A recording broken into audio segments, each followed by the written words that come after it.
You're tuned to KSQD Santa Cruz, and we're broadcasting on 90.7 FM and live streaming at ksqd.org. This is State of Mind, Being Human and Living Well, and I'm your host, Deborah Sloss, licensed marriage and family therapist. Today's interview on parenting transgender youth first broadcast a year ago. The very first week, KSQD was on the air. At that time, our listenership was much smaller, and given the relevance of this topic, we decided to rebroadcast it today.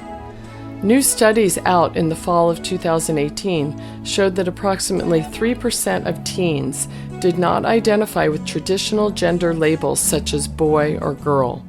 That number is higher than researchers expected. The study also found that transgender and gender nonconforming youth reported significantly poorer health, including mental health. So with me today to talk about parenting transgender youth is Heidi Korenkowski, a parent of a transgender young man and a leader for a support group for parents of transgender youth. Heidi serves as an advocate helping to educate medical and educational professionals and parents about raising a transgender child. And in her day job, Heidi is a professional coach working with folks who suffer from anxiety. Also with me is Daniel Blumrosen, a local psychotherapist who has been active in the LGBTQIA community and has been an advocate for trans and non-binary youth for many years. Since the recording of this interview, Daniel has moved and now has a psychotherapy practice in Berkeley. Today, Heidi, Daniel, and I are going to be talking about the experience of parenting a transgender child, what's important to know, and how to provide support and where to find help and support yourself.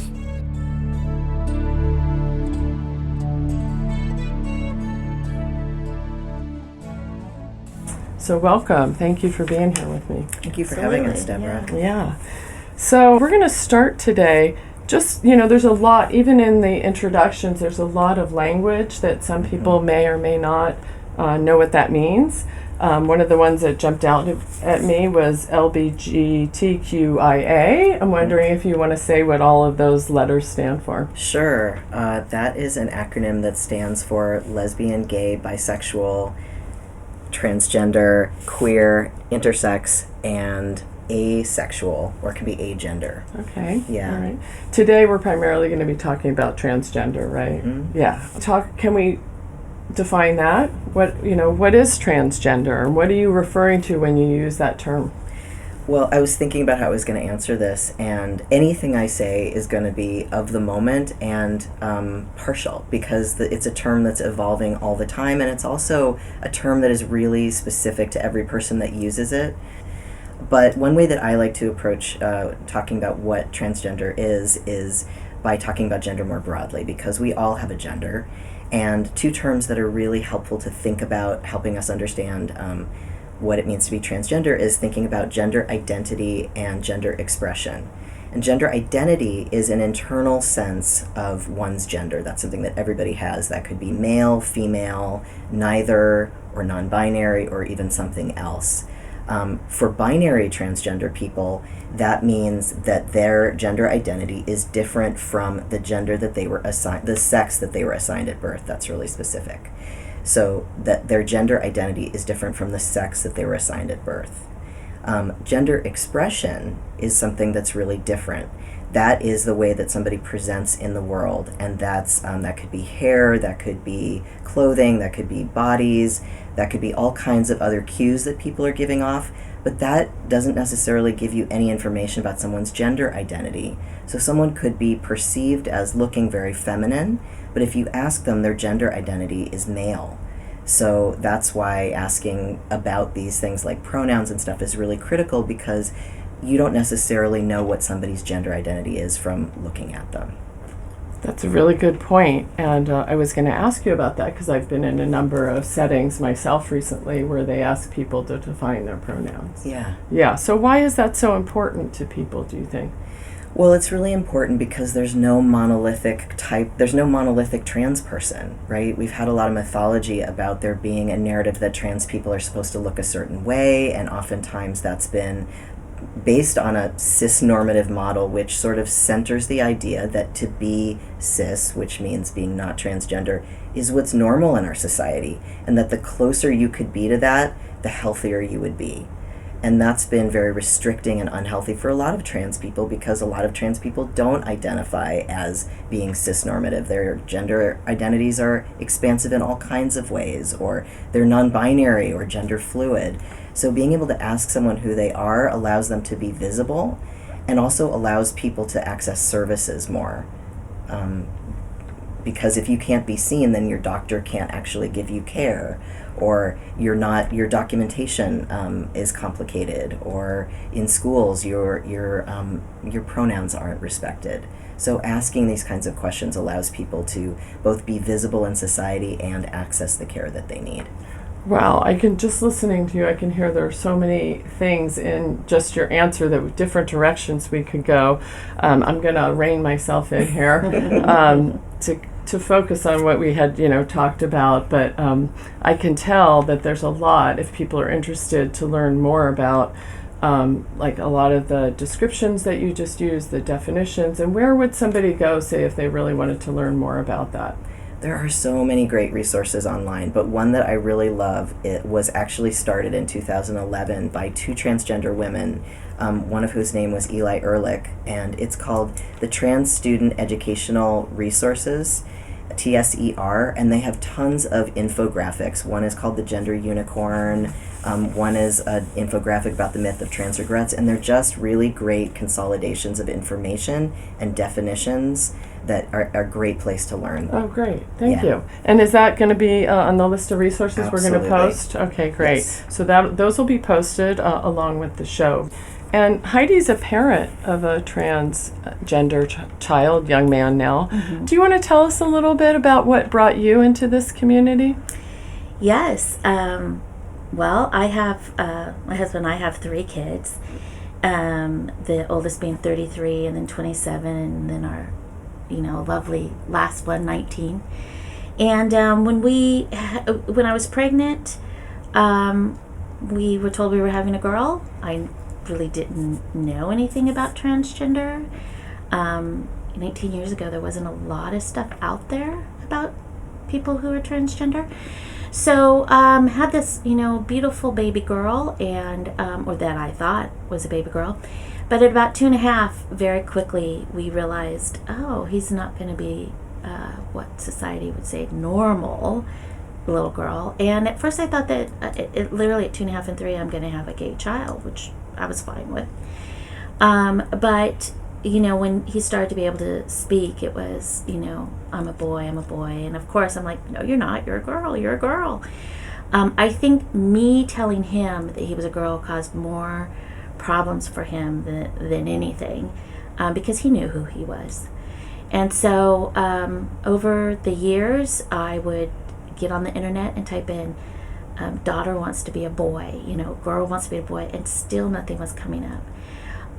Or a few things came up, which was therapies that I would never even think to do with my child. And so at about 7, he was diagnosed. At the time, it was gender identity disorder. They don't call that now. Gender dysphoria, I think is what it's called now, yeah. And so we were told at the time that just to have hope, and that when he's an adult, he can figure out what he needs to do. So I really just thought that this was a burden that my child had to carry, and I didn't know, you just support him. So of course I let him have a short haircut, let him be able to express the way he wanted to express. When he was about 11, there definitely was depression, and he became suicidal. And I remember going to my husband Ron and saying, we have 3 choices. We can either put him in a hospital, we can let him transition, because at the time I'll get to that in a minute, but we can let him transition, or we can do nothing and we will bury him in 6 months. So which one do you want to do? And it was very quickly we knew we would transition him. How I knew about transition is, again, I got back on the computer every few years, get back on there. And what came up was the Barbara Walters special, which I am so grateful for that special. We watched it, and it wasn't so much Jazz, who was the main child on there. It was the third child who was a trans male. And we watched that with our son, and he said, "Oh my God, that's me, that's me." And that's when I realized, okay, you can do this. You can actually transition a child. And then once I started looking into it, I realized, okay, this is a possibility. I had no clue that this was even something you could do. Wow. So we very quickly transitioned him, and but at that same time, I felt very alone as a parent. I thought I was the only parent of a transgender child in Santa Cruz. And I found Shane Hill, and actually found him through a support group, an online support group that's throughout the United States. Mm-hmm. And I had just said, I'm in Santa Cruz, I'm looking for someone, thinking I'm going to have to fly to Los Angeles, and I would have gone in anywhere. And they said, oh no, Shane Hill. And so he really got me straight, and my husband straight, on what actually is going on. And very quickly, and I'm the type of mother who wants to do things very organized. And so I had a plan in my head of how we would go about telling people and when and where. And when we told Jordan, yes, he can transition, yes, he is a boy, that night I was getting phone calls from his friends' parents saying, Jordan says he's taking medication to become a boy, what's going on? So I very quickly had to get into, okay, yes, and mother bear mode. And so that's kind of been our story up to transition. Then of course there's stuff after. But. Yeah. What a story. Yeah. Unexpected parenting, that's one thing you can count on, huh? We laugh about that a lot. Did we ever think we'd be here? Right. Right. But it's been a blessing. It really has. There's definitely ups and downs. But I will tell you that the one community that I have truly found for myself, and I'm just a cisgender white woman, that has accepted me entirely, has been the LGBT community. So. Yeah, and how did you get involved in that? Like, how did you access that community? Well, Shane, when we were seeing Shane with Jordan, had started a support group for parents. And so I was my husband and I were one of the first couples to begin it. I think there was 5 or 6 families at the time. And after about a year, Shane decided to hand it over to the parents, and there was nobody really stepping up to the plate. And then it was just like, I knew if I didn't step up to the plate, it just wasn't going to happen. And so I did. And very quickly, we were nominated for a Quila Award. And then that's really what got me involved. What is a Quila Award? So it's a Queer Youth Leadership Award here in Santa Cruz. Mm-hmm. And we were nominated as an ally, and we won, which was... it was just amazing for us that, again, that we were accepted into this community, so, because how scary, God, how do I explain this? I wouldn't want to accept us into this community, quite honestly, because of the backlash that the whole LGBT community has had, over the years. But all of us parents have been, and it's because we support our kids, and in return, not just supporting our kids, we support this whole trans community. So very quickly then, as I was starting to facilitate the group, we were getting phone calls right and left from people who were needing help all over the world, actually. I've taken phone calls, from lots of different places, emails from lots of different places. And, because is this support group unique here in Santa Cruz, or are those found in other communities? I'm sorry, I think it was unique when it first started. I think that it has now caught on, and it is going into growing. Not so much we're growing out, but other communities are recognizing that the parents, in order for the parents to support the children, because they have their own journey, they need support too. So it was very unique, and hats off to Shane Hill for recognizing that. But I think that communities are now recognizing that it needs to happen. Mm-hmm. Mm-hmm. And so, I hear a lot about the diversity centers. That's sort of the hub for the LGBT community here in Santa Cruz, or is there other resources that you'd steer people to? Well, I think the diversity center, definitely has. I think yes, it's the hub. I have to say that for trans people or all LGBT community, Daniel could probably answer that question better, because even though I'm accepted into this community, I am not LGBTQ. Okay. So I know for that the Diversity Center offers many things. I will say that it offers some really good support groups for the teens and young adults. Okay. But as far as the community itself, I have to let somebody else who has experience with that answer that. So is your support group that you help lead, is that under the Diversity Center, or is that? No. Okay, it's No, it's not. not, Okay, no. so how would people find that if they Well, wanted? they can call the Diversity Center, of course. But then we also have a website, www.transfamily.org. Okay, and we'll list that. Transfamilyca.org, sorry. That'll be listed Yeah. in our resources too, yeah. And then we also have a phone number, 831-251-7749. Great. I answer that phone, so they'll be talking to me, Heidi. And we just talk to them and, talk to people who want to come. And it is a parent-only support group, or grandparents or adult siblings or aunts and uncles, that type of thing. Yeah. Great. Daniel, do you know anything about sort of the history about how unique that group is, or what people, because I've been finding actually that some people have been listening to the show out of the area. So I'm wondering, if people were looking for something like that in their area, where might they go to look?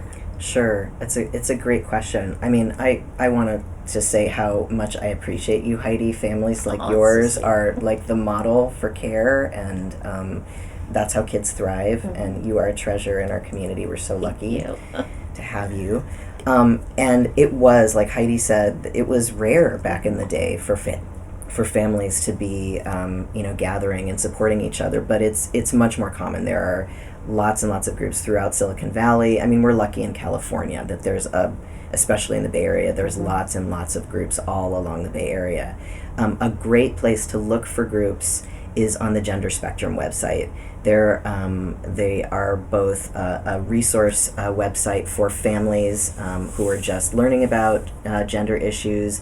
They've got support services for youth, but they also have online groups for grandparents. They've got online groups for dads, so people don't have to necessarily travel and have a local group. They can, or even if that seems too intimidating, because sometimes it's really overwhelming for people to step into this, and an online forum can be a much easier way to ask some questions, or get their foot wet in terms of terminology that they might be scared to use, but in an in-person setting. So the Gender Spectrum website is absolutely the place that I would start. Also, just calling even a local group.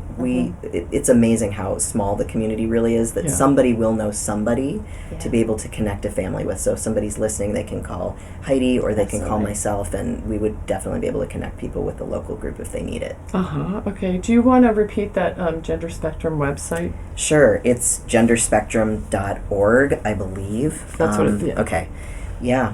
And Perfect. that's where people can go to find any number of resources. Great. Yeah. Great.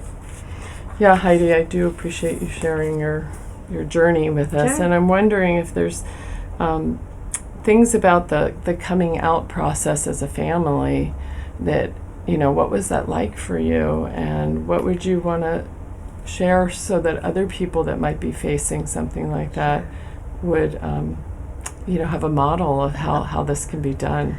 I don't know if I'm a great model, but,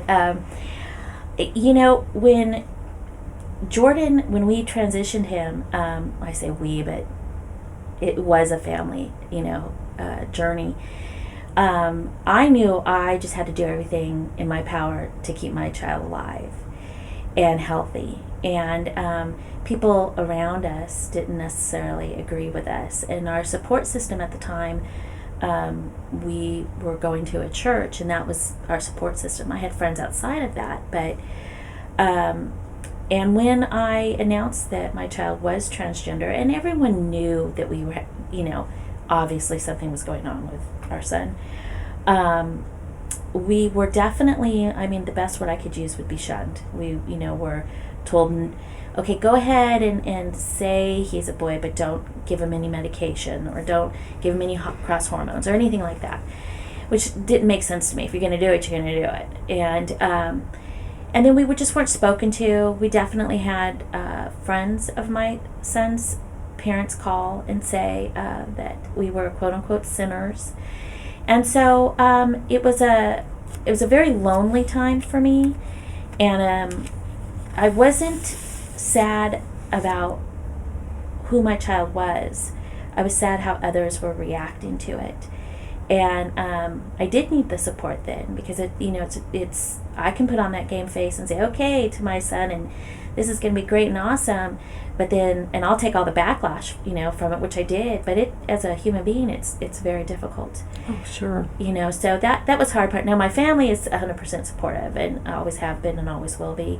Does that include your other children, or how was yes. that for your other children? So because we had such a wide gap in ages, my oldest daughter became the mama bear and was, nobody's messing with my brother. And I think she said to me at the time when I said, we're going to transition Jordan to being a boy, she said, well, yeah, duh. Like for her, she caught it. Our middle son, he has said that he accepted it, he believed in it, he agreed with everything that we were saying. But for him, socially, it was hard. He was in high school, and he didn't really want it to be known to his friends. And so he kind of distanced a little bit. And so it was difficult to, support him, also supporting Jordan. It was just it was a very... it was difficult in the sense that we had a lot of different aspects that we had to keep, kind of under our control for a little while. And so since then, our middle son has just been amazing, and he's always been supportive. But he struggled a little bit too as well. Well, that's pretty normal Yeah. for any kid in high school that, to find their place. And, exactly. Yeah. And I was one of those mothers that sat down with the family and just said, this is how it is. You will support your brother, no questions asked. If you have questions, of course, I'll answer them, but you will support this child. And so my two other kids, they knew, you're going to do what Mom says. Mm-hmm. They knew who was in charge. Yeah. You're tuned to listener-supported 90.7 FM, KSQD, K-Squid, many voices, one station. And this is State of Mind, being human and living well. I'm your host, Deborah Sloss, and I'm here talking with guests Heidi Kornkowski and Daniel Blumrosen about the experience of parenting a transgender child, what's important to know, how to provide support, and where to find help and support yourself. And now a word from our underwriter. KSQD thanks Family Service Agency of the Central Coast for supporting this program. Family Service Agency provides counseling and support for people of all ages facing life crises and challenges. You can reach them at 423-9444 to see if they can help you. Thank you, Family Service Agency of the Central Coast, for supporting KSQD 90.7 FM. Back to our interview. So, you really point out a couple of times now that the decision to transition Jordan was a life or death decision. Absolutely. Yeah. Absolutely. So I'd like to ask you, Daniel, if you'd be willing to speak about that a little bit. Is that common, that it's a life or death kind of decision? And what is the thinking about that now? It is. I mean, we know that rates of suicidality are far higher among trans and non-binary youth, and when the question comes up, well, how can a kid this young make this kind of a decision? Joe Olson Kennedy, who's a doctor in Southern California who sees hundreds and hundreds of pediatric, she's a pediatric endocrinologist, says doing nothing is still a decision, and it's not neutral, right? Because the cost could be your kid's life. So it's really critical that we weigh that out for trans kids. And what is most important is family support. It's fundamental. And if a kid can smell or sense, teenagers and young kids can tell in their gut if their family is behind them or not. Heidi is amazing in terms of she was so clearly there for Jordan. But a lot of families, their own doubt, their fear, their shame around this stuff, that translates to their kid, and that leads to instability inside the kid in terms of their feelings of safety and security. So it's fundamental to make sure that the family support is there, and then that reduces suicidality, as does, we know statistically, taking action. even small steps like allowing kids to socially transition leads to better outcomes, better mental health for them, and lower rates of suicidality. Can you speak to, you said social transition, what the different types of transition are? Mm-hmm. Social transition, nothing medically happens in terms of transition before puberty. That's just, puberty happens when puberty happens. So we don't introduce hormones to anybody who's under a puberty age. There are some exceptions to that, but I'm not a doctor, so I'm not going to address that. So social transition can mean if a child is expressing that they want to present as the gender that they were not assigned at birth, allowing them to do so in school. You can do that simply by allowing them to choose their own clothing. You can do that by working with the school to make sure that their pronouns are accepted. Gender Spectrum has a really, really good guide about how to do that. There's actually laws that support this in public schools, and many, many schools in Santa Cruz, probably every school in Santa Cruz, has actually gone through this, so you don't have to recreate the wheel. There are ways to be supportive for those kids, and those kids tend to do really, really well. There was a recent study even that came out that showed that kids, prepubertal kids who socially transition, have very, very good mental health outcomes. And that in itself is something that's very supportive. And I think I linked to that in my set of resources. That article is in there. Okay, great, Yeah. great.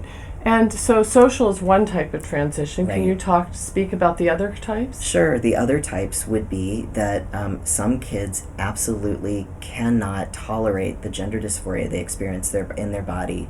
It's so severe for them that it causes... I'm going to ask you to define that term, because some people may not know what dysphoria means. Thank you. That's right. Uh-huh. And it's another interesting term. I don't want to give it sort of a clinical definition, because some people...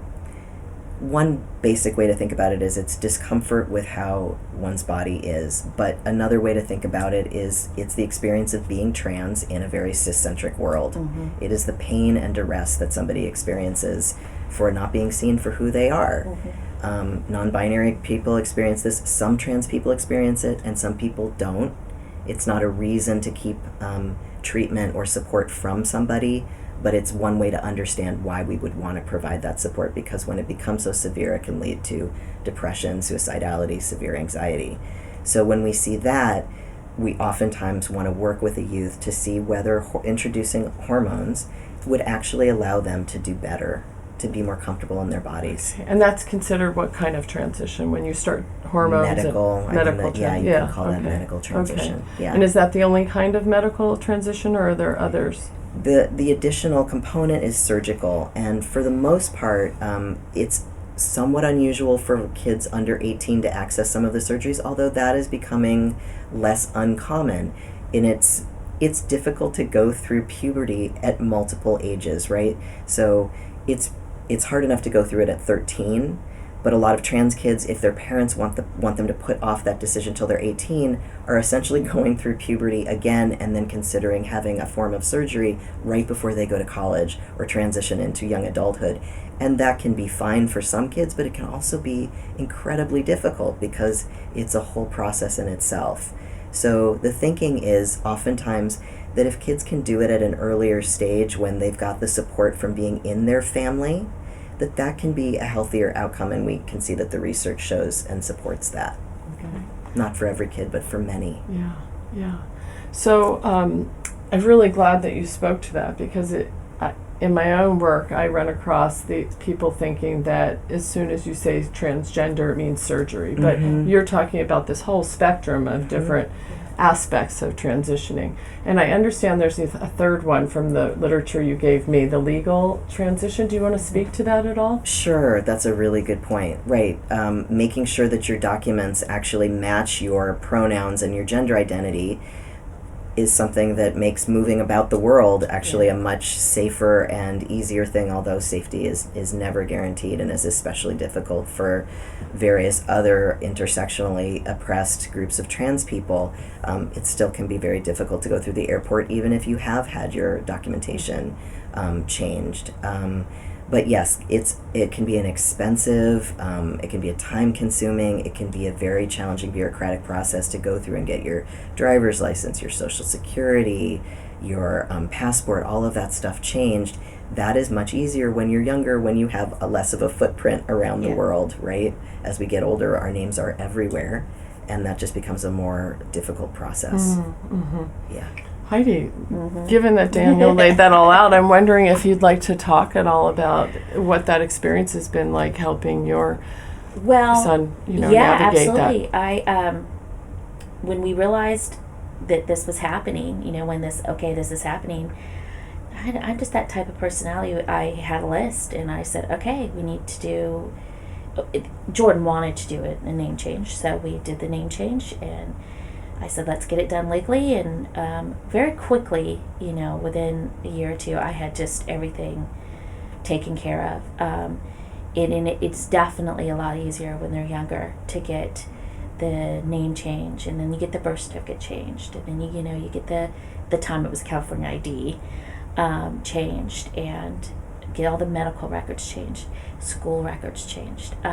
It was time consuming, and definitely I kind of had to, because that was, what was that, 8 years ago, almost 9 years ago, I had to fight a few people on it. But if, the one thing that I've learned in this whole process is you go in as a parent who knows what you want. You don't go in apologetic. You go in saying, no, this is what's going to happen. You will do this for my child. And once you go in with that, it seems to work out a little bit better for you. So when you were doing that, going in with that, like you called it, a mama bear kind of attitude, yeah.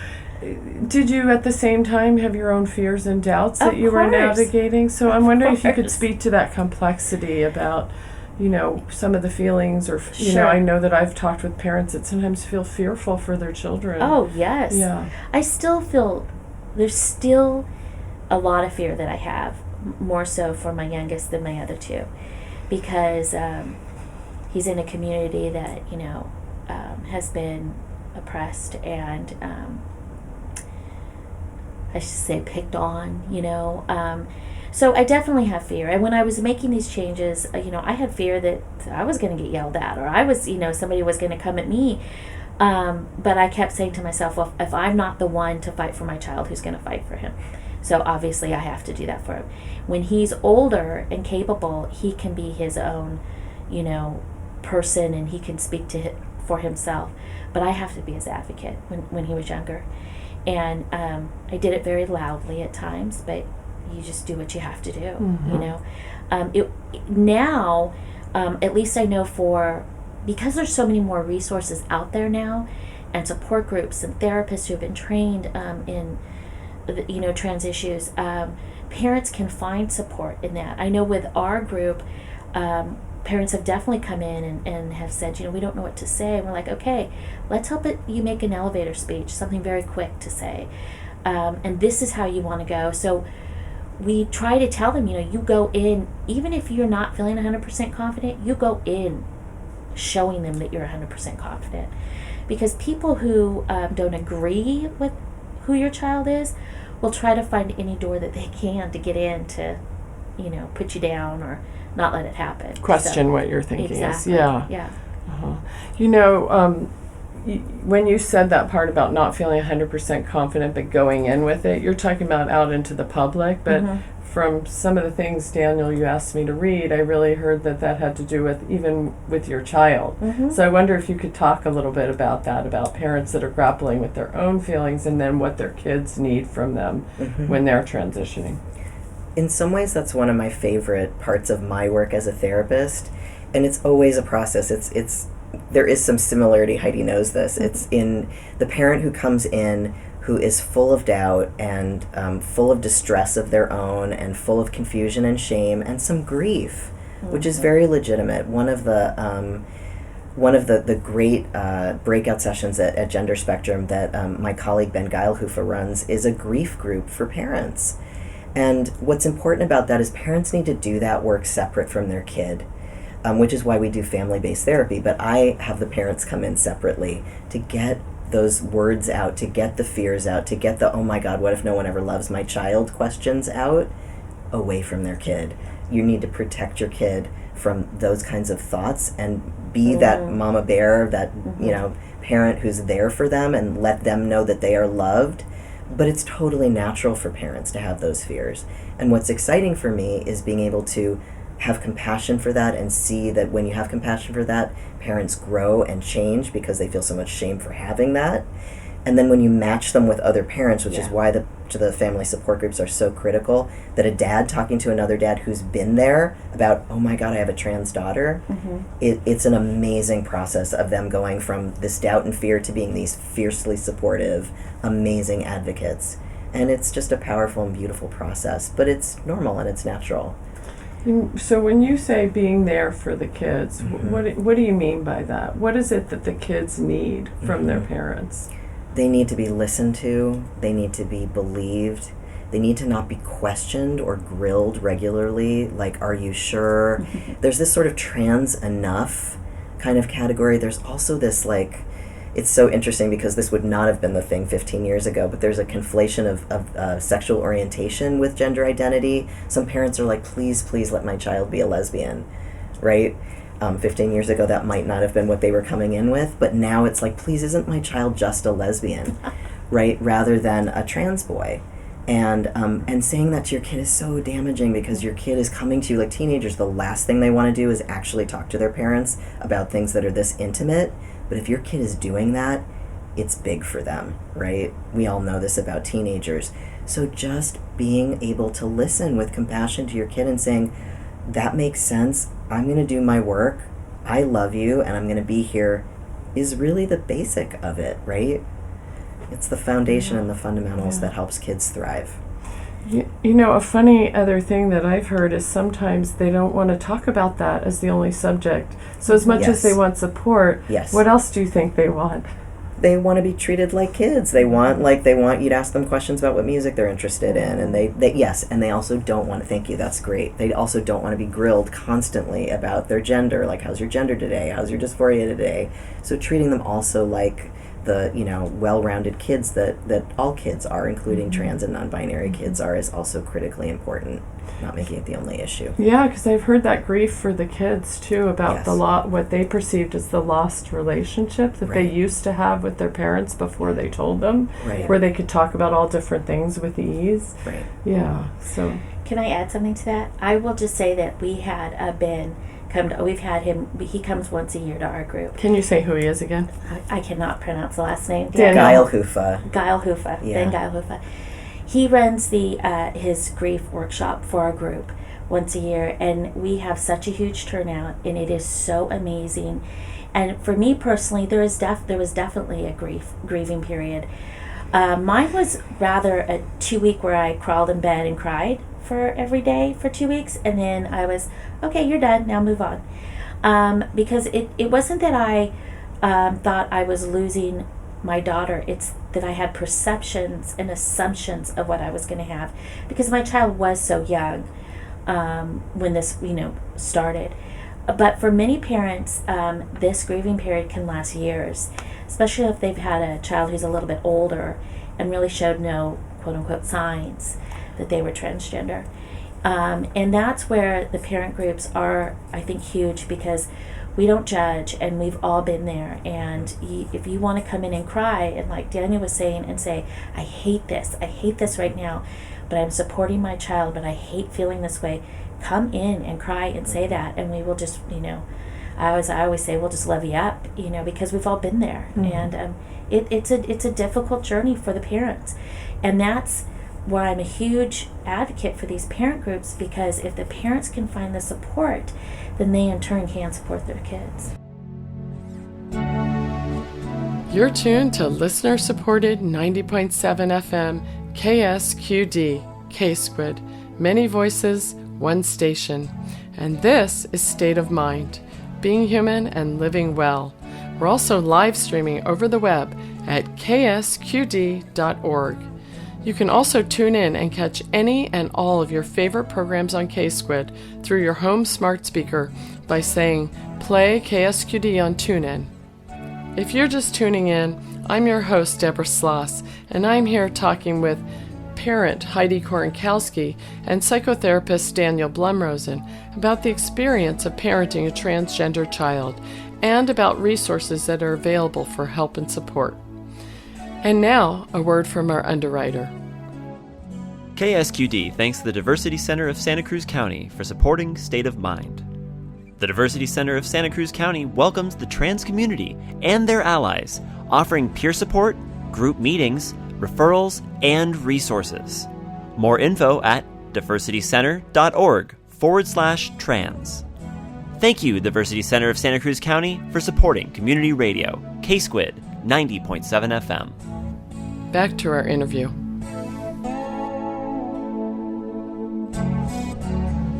So, you mentioned something, Heidi, that I'd like to come back to, how your son showed signs really early on, but that not everybody does. That you have people come into your support group where sometimes the parents are very confused because there weren't early signs. Right. So I wonder, I was going to sort of toss that one to Daniel, if that's okay. Yes, go ahead. Parents often think this must be a mistake because there weren't early signs. So can you speak to that, and what have you seen in your practice? And this is such an important question, and I think it shows how we have really evolved. The early model really had one idea that these kids were going to present very, very early, that it was going to be very obvious, that all kids would follow a very predictable and very binary path, and then that would make it very easy for everybody. I'm going to pause you again. Binary. Can you define what you mean by that? Binary basically means that somebody who's transgender their gender identity is different from the sex they were assigned at birth. If they were assigned male at birth, their gender identity would be female, and vice versa. So that's a binary gender identity. Okay. Non-binary can mean that somebody is gender fluid, flows back and forth, identifies as both male and female, identifies as neither. So it was a very binary model, and it was very narrow, and what it led to was a lot of gender policing and gatekeeping by therapists who were trying to do their best to create an assessment tool to help parents who were like, is my kid trans or not? And so trying to come up with checklists and ways to just figure out if kids fit this one idea of being trans, when the reality is, as a therapist, oh my gosh, there's no one story about it. Some kids, I experience that kids who are more extroverted are able to express this at a younger age, and they are going to just tell you about it. Kids who are introverted are going to try to hide it. They're going to try to please their parents. They may not be able to come out to you more than once. They may say it very quietly. So there's all different ways, and parents usually get really surprised by and confused by the kids who are quieter. They're like, why is my kid not asking for hormones? And I'll say, well, your kid's asking for hormones in therapy every week. And they're like, well, because your kid is quiet and a really good kid and introverted, and it's hard for them to talk about it. So what's really important is letting the individual be the guide to their identity, and creating a safe enough space for them to talk about it and tell us about it. Is it possible that some people don't know for some period of time? I mean, absolutely. So can you speak to that, about the figuring it out phase? Sure. Yeah. We still don't have a society that mirrors and represents trans identities for young people. It's not like it's on Sesame Street. It's not like it's in all media. So if you don't see yourself in the world, it's very hard to name who you are, right? So again, for those kids who are quieter and more introverted, it's harder for them to assert that identity. They might know, but they might not have the words for it. And it takes support, and it takes community, and it takes mirroring for people to be able to name who they are. And that makes a huge difference. Yeah. So, thank you. That was a really excellent definition and description. If family members were just, at the very beginning of this now, what would you, from the wealth of your journey and experience, what would you want them to know? First and foremost, that there's nothing wrong with your child. Your child was created beautifully and wonderfully made, and there are no mistakes with that child. And to just accept your child, follow their journey and their lead, find the support that you need and that your child needs, and I guess really you want to protect that child as much as you can, and therefore you need to then create a healthy environment for that child. Meaning not just inside the house, but who you associate with, who you don't associate with. But I think the main thing is just to accept your child. Just lift that child. Just love them up, And, yeah. And what do you think has been the most important thing for you? Oh, wow. In my journey? Yeah. For me, because I was raised in a very religious background, family, for me it was to put together my faith and what my beliefs are with who my child was, and it really wasn't that difficult. It really, really wasn't. I had to do a little research and a little reading, and then the light bulb went off, and it was like, the whole trans community, they've been around since the beginning of time, and my Creator loves them just as much as he loves me, and I should say vice versa. And I think that was, my main thing, is that I can still have my faith and still love my child and the whole trans community as a whole. So you had to find a way to integrate those parts of yourself. Yeah. And have you found community around that? Yes and no. The first thing I want to say is, because we are taught in religion that they don't integrate. That's what we're taught that in most religions. I'm not going to talk for all of them. Well, it's also in the popular media kind of every day, right? Right. So what that would they you don't say? Integrate. Mm-hmm. And so what I say is, take religion out of it. I no longer attend a church because I don't need, I feel, a religion. I have my faith and my spiritual growth. And when I took it upon myself and not listening to what others were telling me, it was just such an easy thing to see. But I had to get out of kind of that dark hole. I had to get out into the real world.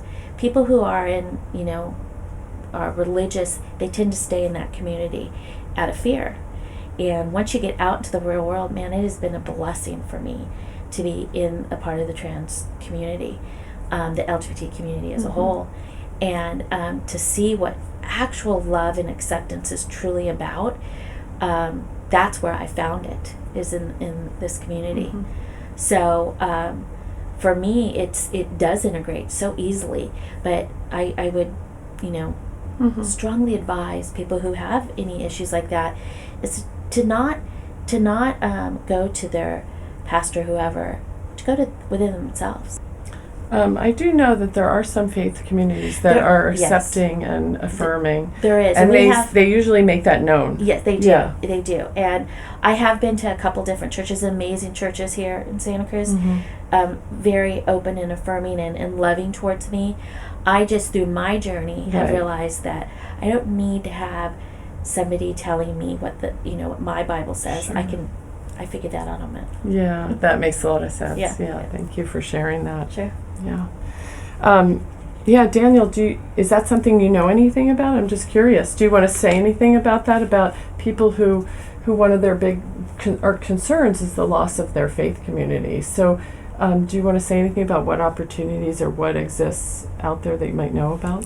I can't speak as much to Christian-based faith communities, but I'm Jewish, and I know that there are a ton of trans Jews in the Bay Area, and there are a lot of very welcoming, supportive synagogues. Very much so. There are a ton, which is really cool. There's a bunch of synagogues that are actually run by trans rabbis up in the Bay Area. So I can't name any right now. I know that Bethel, our local synagogue, is actually very supportive and is a great place to start for families who are Jewish. I also know that our local Insight Meditation Center, which is Buddhist-based, is also very LGBTQIA friendly.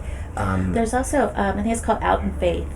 And the Diversity Center would know about it. They could also, if people were wondering, they could probably call Daniel or me. Yeah. But, and that is, I want to say 20 plus churches here in the Santa Cruz County that are open, affirming, and that's called Out in Faith, that they could get a hold of. Great. And that would list all of the different, yes. and for both Christianity, Judaism, Buddhism. I believe, I know it's for Christianity. Okay. But I believe that it's also for Judaism. Okay. What about you, Daniel? I asked if there's anything that you feel like you'd really want people to know, maybe parents of kids who are questioning or who have recently come out, something that you just feel like if you were going to distill it down, what is the most important thing you think for them to know about?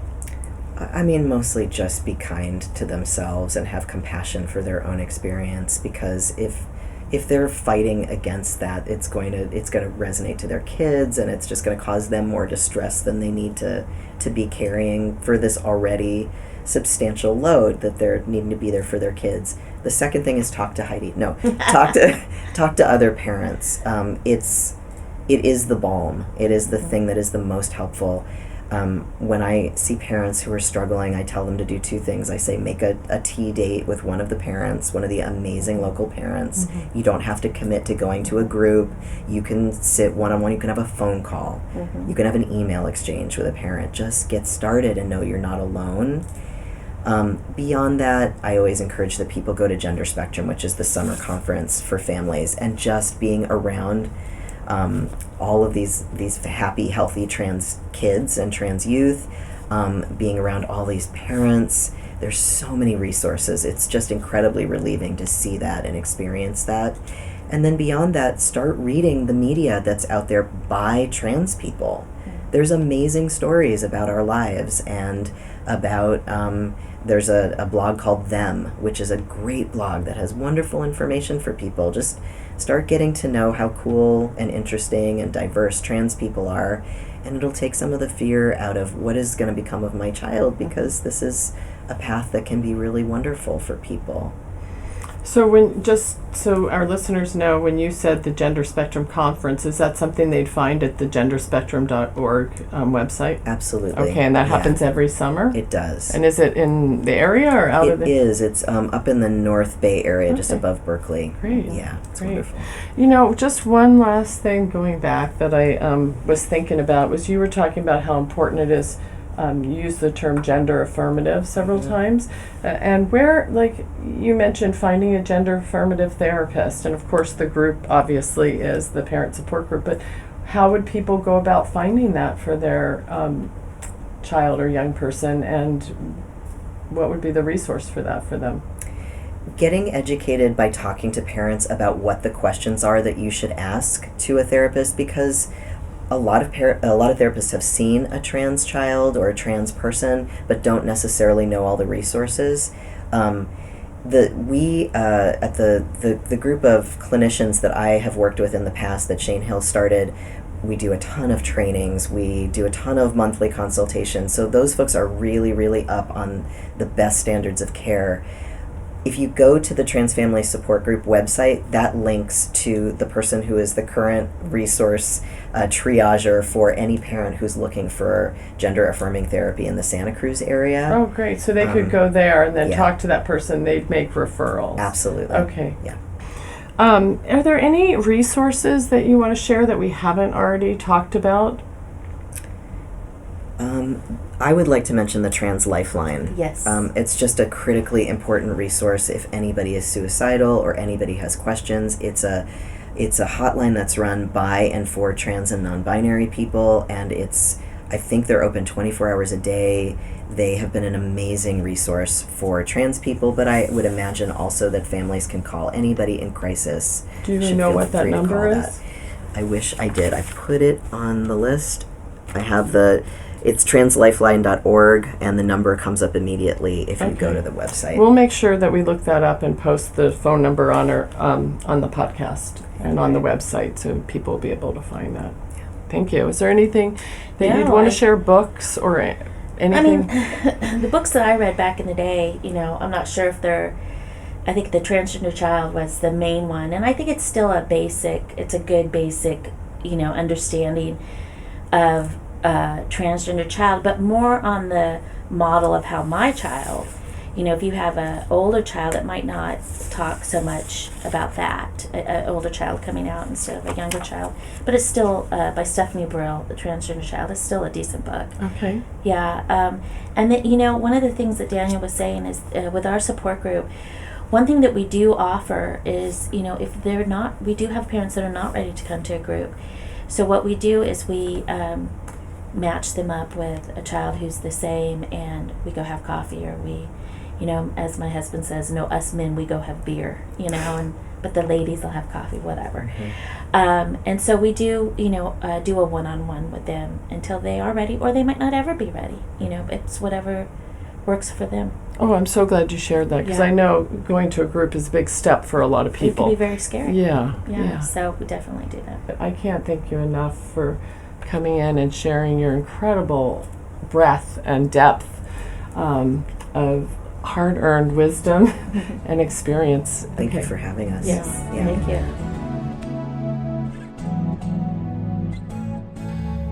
I'm your host, Deborah Sloss, and I want to say thank you again to my guests today, Heidi Korenkowski and Daniel Blumrosen, and thanks to you for joining us here on State of Mind, Being Human and Living Well. To hear more conversations about mental health and wellness here on California's Central Coast, join me the first Sunday of every month from 6 to 7 p.m. right here on K-Squid 90.7 FM. You can also find our all podcast episodes of this show on the ksqd.org website just by typing State of Mind in the search bar. You can also listen, download, or subscribe to State of Mind shows on Apple Podcasts and Google Play Music. This is community radio, and that means we want to hear your stories and questions. In our shows, we seek to educate by featuring personal stories of mental health, recovery, and wellness, and we share resources. So give us a call or email us if you have a topic idea or an experience you think would be of interest to our listeners, or if you have questions you'd like us to ask our guests. You may just become part of one of our future shows. We hope to include your voice, the voices of our valued listeners. So call 831-824-4324. Say your name and leave a 1 to 3 minute message, or email us at debra.stateofmind@ksqd.org. These are some of the upcoming show topics you might want to comment on: the mental health effects of Lyme disease, eating disorders, teens and anxiety, and teens and addiction issues. I want to say a special thanks to my co-producer Lauren Fine and our audio editor Jeannie Baldzikowski. Also thanks to Jennifer Young, who assists with research and outreach. And finally, thanks to acoustic guitarist Adrian Legg for composing, performing, and donating the use of our theme music. This is listener-supported community radio, so that means we want and need to hear from you about what you like and want to hear more of. Let us know what you think about this or any of the shows you're hearing here on KSQD.